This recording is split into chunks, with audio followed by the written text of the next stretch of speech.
Israel దళాలు Hamas deputy leader సలెహ్ అల్ అరౌరీని హతమార్చిన తర్వాత Israel Lebanon సరిహద్దుల్లో ఉద్రిక్తత పెరిగింది. హమాస్ దాడి చేసే అవకాశం ఉండటంతో ఇజ్రాయెల్ అప్రమత్తమైంది.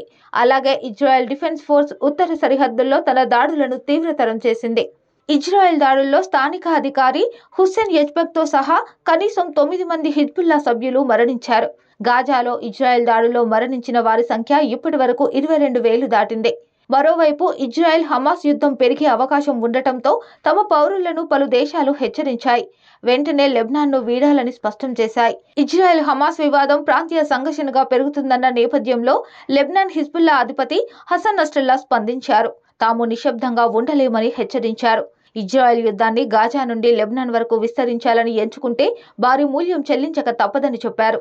అరౌరీ మరణంతో శాంతి చర్చలు మళ్లీ మొదటికొచ్చాయి. US secretary of state Antony Blinken ఇజ్రాయెల్లో స్టాఫ్తో సహా మధ్య ప్రాంతానికి చేరుకొని శుక్రవారం ప్రభుత్వాది నేతలను కలవనున్నారు. ఇజ్రాయెల్ హిజ్బుల్లా మధ్య ఉద్రిక్తతలను తగ్గించడానికి యుఎస్ దౌత్య రాయబారి అమోస్ హెచ్స్టైన్ కూడా ఇజ్రాయెల్కు వెళ్లనున్నారు. అయితే తమ దాడుల్లోనే అరౌరీ చనిపోయినట్లు ఇజ్రాయెల్ ఇప్పటి వరకు వెల్లడించలేదు. కానీ అతన్ని ఇజ్రాయెల్ దళాలే మట్టుబెట్టాయని హమాస్ ఆరోపిస్తుంది. అరౌరీ మృతికి బదులు తీర్చుకుంటామని పేర్కొంటుంది. దీంతో ఈ యుద్ధం ఎక్కడికి వెళ్తుందోనని పలు దేశాలు ఆందోళన వ్యక్తం చేస్తున్నాయి.